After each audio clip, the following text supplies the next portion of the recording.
कि treatment anxiety को किस तरह ट्रीटमेंट की तरफ लेके चलते?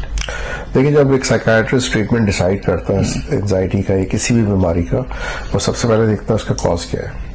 और जो मेन कॉजेज हैं उसमें मैं बहुत डिटेल में नहीं जाऊंगा, जो कि नजर आते हैं जेनेटिक्स है, जीन्स, फैमिली हिस्ट्री में अगर एंजाइटी डिसऑर्डर चला आ रहा है तो वो चांसेस हाई है कि नेक्स्ट जनरेशन में भी जाए।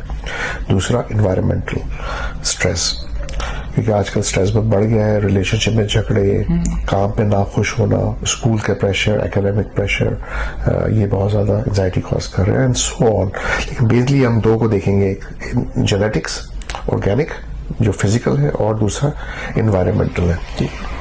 अब ज्यादा अगर जेनेटिक्स है और ये चला आ रहा है ज्यादा अरसे से, ड्यूरेशन ऑफ इलनेस ज्यादा है, सिवियरिटी ऑफ इलनेस ज्यादा है, तो मेडिकेशन का रोल बढ़ जाता है।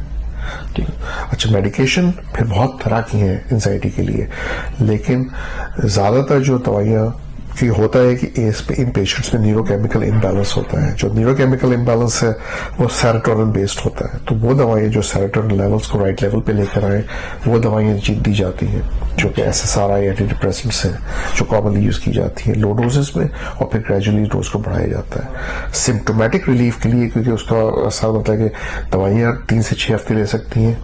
तो ये दवाइयां जो मैं बात कर रहा हूँ सेरोटोनिन बेस्ड, तो सिम्टोमेटिक रिलीफ के लिए जो साथ में एडजंक्ट ट्रीटमेंट दिया जाता है एडिशनल, वो एडिक्टिव हो सकता है, जो कि मैं पहले कह चुका हूं, तो उसको जरूर देना चाहिए।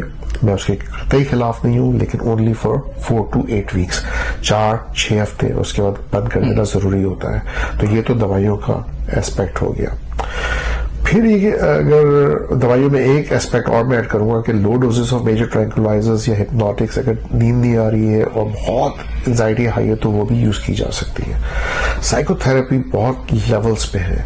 सबसे ऊपर सुपरफिशियल लेवल है। सुपरफिशियल लेवल पे प्रोग्रेसिव मस्कुलर रिलैक्सेशन है कि आपने अपने मसल्स को डीप रिलैक्स किया है, मेडिटेशन है, इसके अलावा स्लो ब्रीदिंग एक्सरसाइजेस है कि आपने सांस इनहेल करनी है, उसे रोकनी है, एक्सहेल आउट करनी है।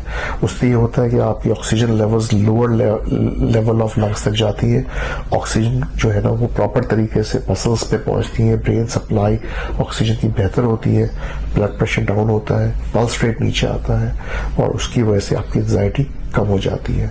तो ये तो सुपरफिशियल लेवल्स पे आ गए हम लोग।